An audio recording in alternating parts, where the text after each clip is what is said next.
What's going on, guys? It's Danny from Fantasy Stock Exchange here, and today I'll be going through my Week 15 wide receiver rankings in the tier list format we have done in recent weeks. Again, if you guys aren't familiar, elite wide receivers, wide receiver ones, wide receiver twos, wide receiver 2 3s, wide receiver threes, and of course the will they play tier coming forward in today's video. But we're outside of the regular season. The regular season is officially done in fantasy football. We are on to the fantasy football playoffs. If you guys were not fortunate enough to receive a bye week this week, you guys are in a do or die must win type of situation. And I'll be doing my best to provide you the insight to make those crucial lineup decisions at the wide receiver position. So today, we're going to be going through my top 40 wide receiver rankings, wide receiver cornerback matchups as usual, spreads, betting information, all of that good stuff. So if you enjoyed this video, make sure you leave a like down below. Let's try to get this video to over 150 likes. So if you do enjoy, you do want to win your matchup, make sure you leave the like down below. And of course, subscribe to the channel on the road to 20,000 subscribers. Let's try to hit it by the end of the season. But before we get into the video, as always,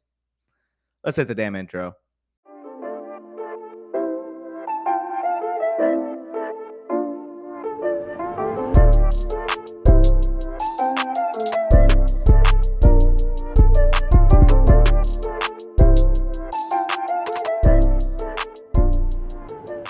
All right, so if you're watching this video, again, comment your biggest start-sit decisions down below. I'll try to get to as many as possible. By the time the Thursday night game rolls around, Saturday afternoon game rolls around, I will try to get to as many as possible. But before we get into the rankings themselves, here is the matchup chart over my shoulder. And as you guys can see, it is consisting of adjusted fantasy points allowed to wide receivers, rank in pass defense DVOA, rank in PFF coverage grade. All the while on the far right, you see that weighted average. So the top matchups according to our matchup chart this week is Chris Olave going up against the Atlanta Falcons, that divisional rivalry game. CeeDee Lamb and Michael Gallup going up against the Jacksonville Jaguars. Michael Pittman Jr. going up against the Minnesota Vikings. And then Jacoby Myers, if he does play, which you guys will see in a second, he may not, going up against the Las Vegas Raiders.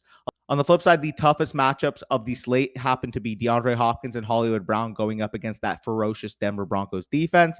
Amon St. Brown and DJ Chark going up against the New York Jets. Chase Claypool going up against the Philadelphia Eagles. And then finally, Devontae Adams going up against the New England Patriots. But off of the matchup chart, let's get on to the projected Week 15 shadow matchups. According to PFF's Ian Harditz, Vikings wide receiver Justin Jefferson is expected to be shadow covered by Stephon Gilmore. Bills wide receivers Stephon Diggs and Gabriel Davis are expected to be shadowed by Dolphins cornerbacks Xavier Howard and Keon Crossan, respectively. Steelers wide receiver Deontay Johnson is expected to be shadowed by Panthers cornerback J.C. Horn. Chargers wide receiver Mike Williams is expected to be shadowed by Titans cornerback Christian Fulton. And then finally, Commanders wide receiver Terry McLaurin is expected to be shadowed by Giants cornerback Adoree Jackson. So you guys can see now the overall rankings of the week: elite wide receiver ones, wide receiver twos, wide receiver 2 3s, and wide receiver threes, as well as the will they play tier. But before we get into the actual rankings portion, let's go over the players that are questionable coming into this game. We don't know if they're going to play. Maybe they haven't practiced. Maybe we don't know about their official status entering this week's slate of games. So the first one, Amari Cooper, dealing with that hip injury. According to Dr. Edwin Porras, he's expecting him to return either week 15 this week or potentially next week. No real clear updates on him from the team just yet, but it does sound unlikely that he will suit up this week given the injury. If he sits, you're going to see we're bumping DPJ up our rankings. And if he plays, Amari Cooper would be well within that wide receiver 2 tier. T. Higgins, wide receiver of the Cincinnati Bengals. He's described by Zach Taylor as being day-to-day. He sat for the Bengals this week following the team's first drive, and Dr. Edwin expects his return this week. So if he does return, if he is ready to go on Sunday, you can expect him in that wide receiver 2 area for the tier list. Treylon Burks, wide receiver of the Tennessee Titans. He's dealing with that concussion still that he suffered on his touchdown catch versus the Eagles 2 weeks ago. He's still in concussion protocol, and he did not practice on Wednesday, but there is still a chance he could potentially return this week. But my advice here is that I would tread as though you would be without him. If he does play, however, he'll be well within my top 30 wide receivers in that wide receiver 2-3 fringe tier. Cortland Sutton, wide receiver of the Denver Broncos, did not practice Wednesday with his hamstring injury, and he is expected to miss Week 15's game versus the Cardinals. Nico Collins and Brandon Cooks, wide receivers of the Houston Texans. For Nico Collins, he missed practice on Wednesday with a foot injury and is not expected to suit up in Week 15. For Brandon Cooks, he's been dealing with this calf injury for the last 2 games and did not participate in Wednesday's practice. I'm also not expecting him to play this week in week 15 for your fantasy football teams. Jacoby Myers, wide receiver of the New England Patriots, missed this past week's game versus the Cardinals with a concussion and did not practice Wednesday. Therefore, in my opinion, there is a good chance the Patriots are without Jacoby Myers this week. Tyler Boyd, wide receiver of the Cincinnati Bengals, suffered a dislocated finger that held him out the rest of the Week 14 matchup against the Browns. He could return this week, but I am questioning his effectiveness with the banged up finger. I'd sit him for this week, and even if he does play, I do think that the marginal upside versus risk ratio is far too high on the risk standpoint. So if he does play, I just don't really want to play him this week. He's already, a boom bust wide receiver 3 type anyways, and with a dislocated finger, it's going to be really tough for him to contribute in a positive manner for the Bengals. Corey Davis, wide receiver of the New York Jets, left this past week's game with a concussion and is not expected to play in week 15. And then finally, Hunter Renfrow, wide receiver of the Las Vegas Raiders, was activated off of IR this week following this oblique injury that has held him out since week 9. And even if he does suit up, he's not a player I want in my lineup coming off of this injury against a stout New England defense. But off of the injuries, now we go on to the elite tier. You guys can see the 8 names I have above that really stand out from the rest of the wide receivers this week. Starting off, no different. Number 1 wide receiver overall on the season and in my rankings this week is going to be Justin Jefferson of the Minnesota Vikings. 4-point home favorites for Indianapolis, 48.5 set over being hit at a 58% rate for this game. And on paper, the Colts have been a very good defense against opposing wide receivers. But when it comes to Justin Jefferson, he averages nearly 11 targets per game and is arguably the best wide receiver talent in the league at his position. Colts also just gave up a big game to Cowboys wide receiver CeeDee Lamb, showing that they're not this impenetrable defense against elite level talents. And again, CeeDee Lamb is no Justin Jefferson. It's more so showing that a player with elite ability at the wide receiver position can indeed produce fantasy points on this defense. Game is set at a 48.5 over under. Minnesota's applied for 26 points. The Sharps are expecting a ton of scoring in this game.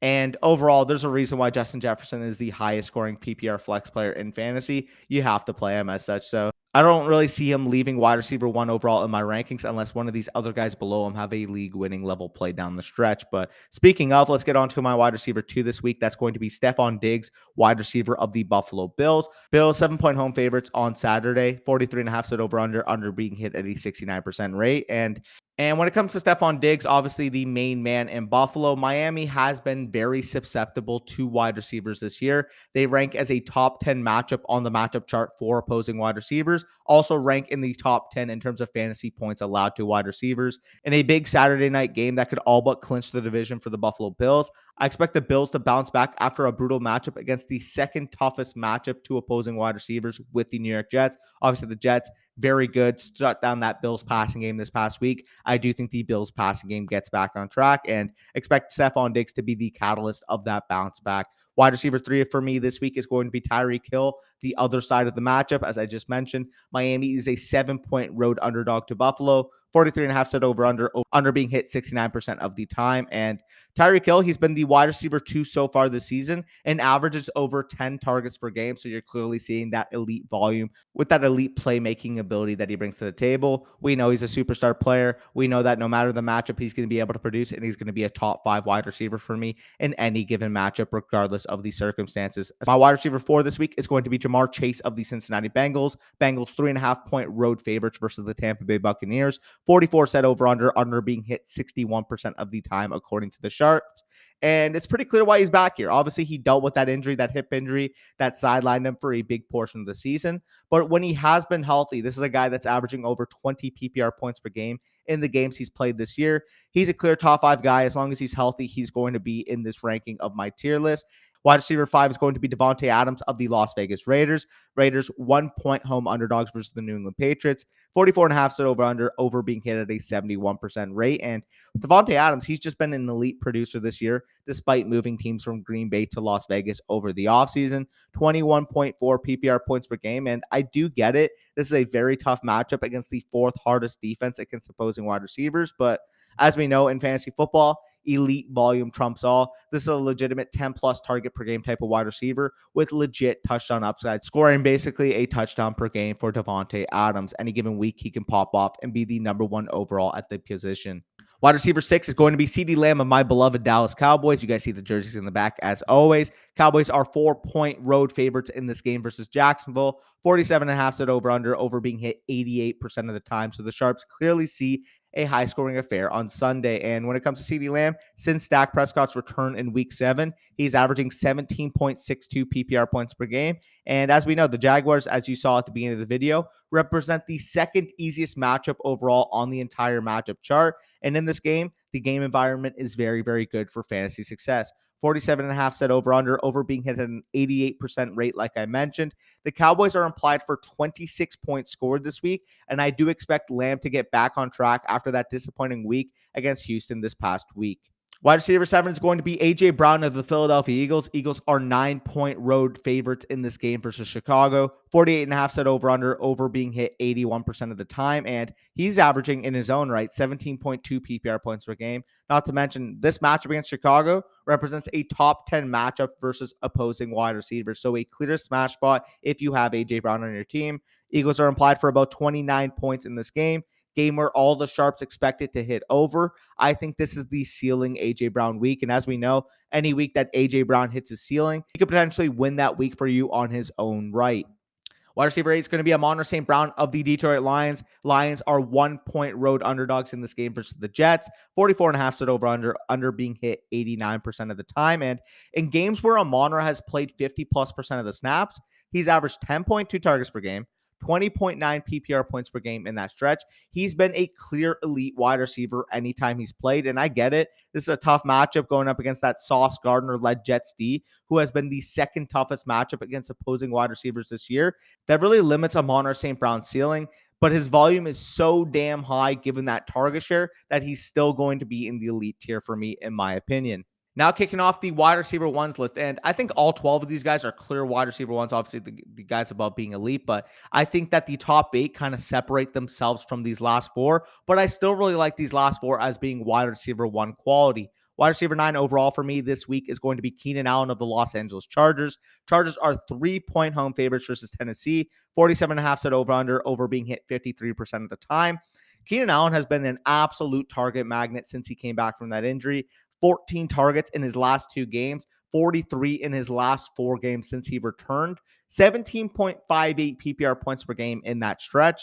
In this game, of course, against the Titans, LA is implied for about 25 points against Tennessee, who has been the 6th worst defense at stopping opposing wide receivers. So I do think Keenan Allen built off the impressive resume he has had since he's come back. And I do think this is another wide receiver 1 week for Keenan Allen and another prime performance for that Chargers offense. Wide receiver 10 for me this week is going to be Garrett Wilson of the New York Jets. Jets are 1-point home favorites against the Lions this week. 44.5 set over being hit 89% of the time, like I mentioned above. And when it comes to Garrett Wilson, since week 8, 8.2 targets per game, 17.2 PPR points per game. Now faces the 5th easiest defense against opposing wide receivers this year with the Detroit Lions.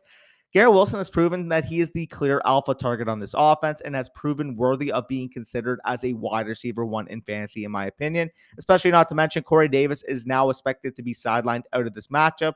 I do think this is a prime week for those of you that invested in Garrett Wilson for him to return you a top 10 level output this week. Wide receiver 11, we move on to his Ohio State teammate, Chris Olave of the New Orleans Saints. Saints are 4.5-point home favorites versus the Falcons this week. 43 set over being hit 64% of the time. He has been every bit as impressive as Garrett Wilson this year. I mean, he has been phenomenal. Both of these guys are the clear top 2 front runners for Offensive Rookie of the Year, in my opinion. When it comes to Chris Olave, 13.9 PPR points per game on the season as a rookie, like I mentioned, now faces the easiest matchup on the matchup chart with the Atlanta Falcons. I expect him to run rampant in this game and continue impressing. Wide receiver 12 for me this week is going to be DeAndre Hopkins of the Arizona Cardinals. Cardinals 3-point road underdogs versus Denver this week. 36 set over being hit 95% of the time. And he deserves to be in the elite tier. But as we know, there is some context behind DeAndre Hopkins this week. He's losing his starting quarterback, Kyler Murray, to a torn ACL. Combining that with the matchup against the toughest defense against opposing wide receivers with the Denver Broncos, I more so view Hopkins as a high volume floor wide receiver 1 rather than somebody that I think has the ceiling to win the week on their own. So as a result, if you can't win the week on your own, you're going to be in the wide receiver 1 tier instead of the elite tier, in my opinion. Moving on to the wide receiver twos, and from now on, I'll try to keep these a little more brief, a little more to the point. Tyler Lockett of the Seattle Seahawks playing tonight against the San Francisco 49ers. Seahawks are 3-point home underdogs versus the Niners this week, interdivisional affair. 43 set over under, with the under being hit 81% of the time. And he is the first two of him and DK Metcalf, the two teammates for the Seahawks. He's been great this year, catching passes from the breakout quarterback Geno Smith, averaging about 15.8 PPR points per game. But San Francisco is a top 10 defense against opposing wide receivers. The blueprint for the Seahawks has to be playing through these wide receivers, but let's acknowledge that this is indeed a tough matchup. However, as we know, San Francisco is so dominant against the run that if Seattle's going to move the ball at all, it has to be through the air. And I do think it comes on the back of their two best playmakers on offense. I slightly prefer Lockett this year, given the touchdown upside he presents, but I think you can pretty much mix and match whatever you want between Lockett and Metcalf. And speaking of Metcalf, he is my wide receiver 14. I already mentioned the matchup with Lockett, but he's a fine wide receiver to play. 14.7 PPR points per game, 8.5 targets per game. I'm just going to trust the volume with DK Metcalf, and as we know, he's a very talented receiver in his own right. Wide receiver 15 is Mike Williams of the Los Angeles Chargers. Chargers 3-point home favorites versus Tennessee. 47.5 set over under, with the over being hit 53% of the time. He is the big play threat of this entire Chargers offense. You get a high over-under game environment with a player who has commanded 59 targets in the 7 games he had prior to his ankle sprain that limited him in recent weeks. And in games where he's played 50+% of the snaps, he averages 16 PPR points per game. He's been a wide receiver 2 all season, and now that he's healthy, he remains that volatile yet high upside wide receiver 2. Wide receiver 16, Brandon Ayuk of the San Francisco 49ers. Niners 3-point road favorites versus the Seahawks this week. 43 set over under being hit 81% of the time. And with Deebo Samuel out in his career, Ayuk has averaged 15.38 PPR points per game without him in the lineup versus only 12.18 PPR points per game with Deebo Samuel in the lineup. And I get it, Seattle is a tough matchup for Ayuk, but he's quietly experiencing this breakout season. I think with Deebo out, Ayuk could potentially be a league winner down the stretch. Wide receiver 17 is Chris Godwin of the Tampa Bay Buccaneers. Bucks 3.5-point home underdogs versus the Cincinnati Bengals this week. 44 set over under being hit 61% of the time. And with Chris Godwin, he has been an absolute volume merchant this year. 8+ targets in all but one of his last 10 games, which has resulted in 14.9 PPR points per game in that stretch. He's just a very super consistent wide receiver 2, given that elite volume. But I do think that with the offense looking like such a mess, I think it limits his upside, as well as not to mention the Bengals have been the 8th toughest matchup to opposing wide receivers in fantasy. I think he's a super safe wide receiver 2 option, but I don't really think he has that upside for a huge breakout week, given how this offense is currently playing. Wide receiver 18 for me this week is Jalen Waddle of the Miami Dolphins. Dolphins 7-point road underdogs versus the Bills this week, like I mentioned with Hill. 43.5 set over under 69% of the time. And I love Jalen Waddle, and I do understand variance, but he's really been off since the Bears game, only commanding 24 targets in the last 4 games since.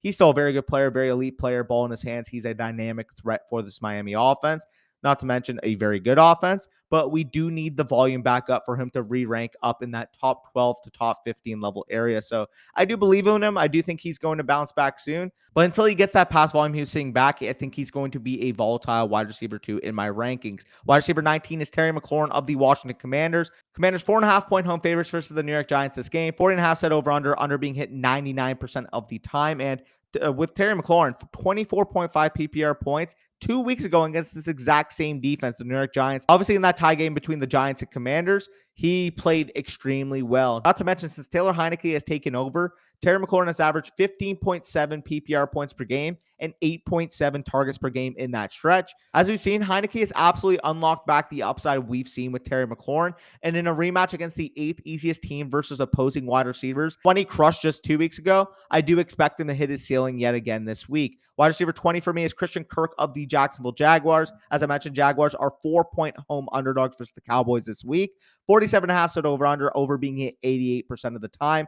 He's usually in this 10 to 15 area, but a matchup against the Cowboys, who have been the 6th toughest matchup for opposing wide receivers, I do think Christian Kirk's ceiling is slightly limited in this game. Still, with over 8 targets per game, I'm trusting his volume to at least meet this wide receiver 2 baseline. And with the way the Jags offense has been moving, and Trevor Lawrence specifically in recent weeks, it's easy to see why this game, a 47.5 set over could be a higher scoring game than the general public anticipates. So I do think Although on paper, it does seem like a tough matchup for Christian Kirk, the way the Jaguars offense has been playing could absolutely sustain him as a wide receiver 2 this week. Wide receiver 21 for me is going to be Jerry Jeudy of the Denver Broncos. 3-point home favorites for the Cardinals this week. 36 set under being hit 95% of the time. We saw him fully return from his injury this week to the tune of 9 targets, 73 yards, and 3 touchdowns this past week. With Courtland Sutton sidelined, it's wheels up for Jerry Jeudy to deliver on that preseason promise over the next 3 games. The Cardinals are only about an average matchup in a low-scoring game environment, but with Judy's potential volume with Sutton out for this game,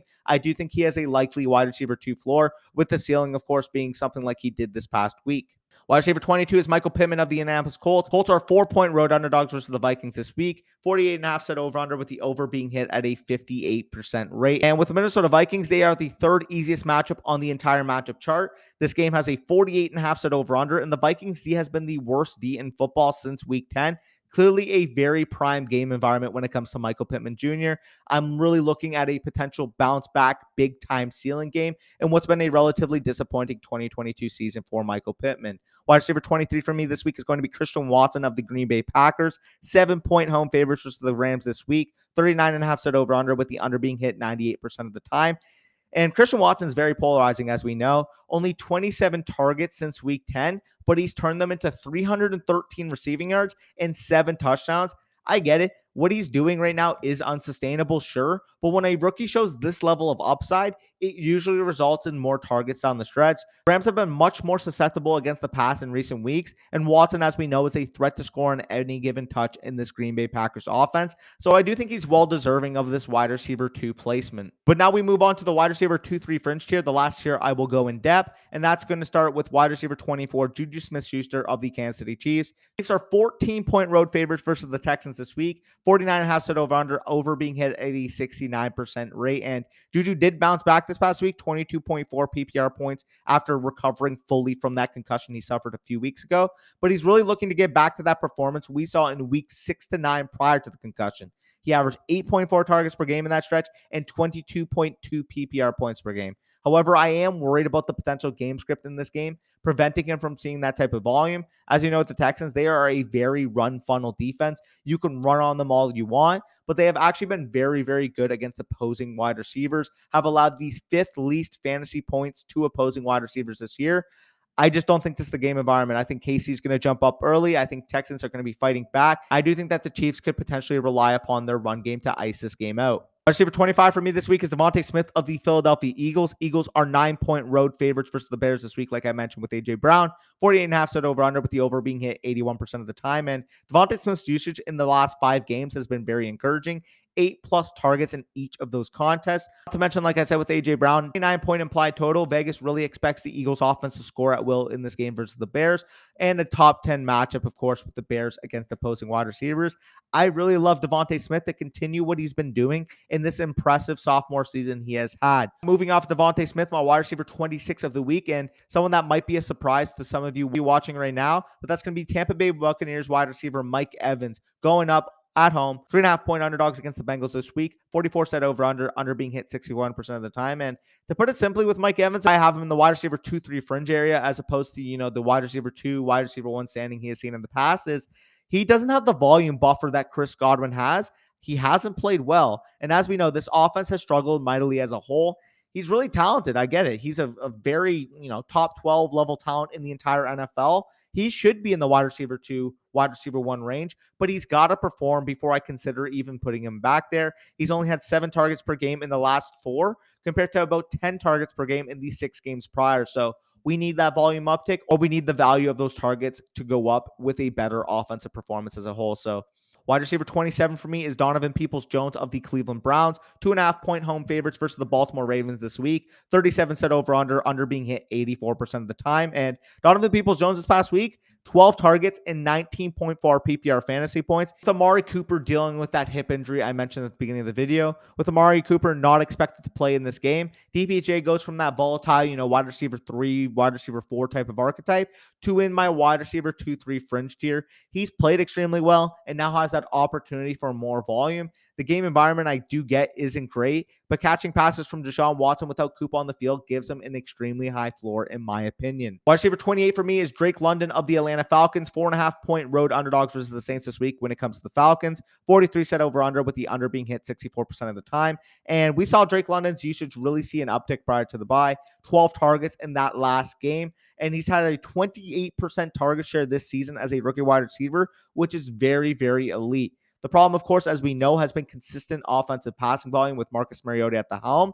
It was clear that Arthur Smith really didn't trust Marcus Mariota to throw the ball more in this offense. Now, with Desmond Ridder potentially in the fold, named the starter this past week, I don't expect him to suddenly sling it across the yard, of course, but I do think a steady uptick in passing volume provides an upgrade for Drake London. Again, this game environment is pretty average, but we're focusing on a talented rookie wide receiver in the best situation of his career thus far. Wide receiver 29 for me is Marquise Brown of the Arizona Cardinals. 3-point road underdogs in this game are the Cardinals against the Denver Broncos. 36 set over under being hit 95% of the time. And like I mentioned with DeAndre Hopkins, both him and Marquise Brown are dealing with the loss of Kyler Murray. And given the game environment and aforementioned matchup against that stingy Broncos defense, I think Marquise Brown is a fringe top 30 level wide receiver rather than that clear wide receiver 2 he's been anytime he's healthy. And finally, closing off the wide receiver 2-3 fringe area, we got Deontay Johnson of the Pittsburgh Steelers. Steelers 3-point road underdogs in this game versus Carolina. 37.5 set over under 79% of the time by the Sharps. And we know the story when it comes to Deontay Johnson by now. Obviously, he has those elite peripherals,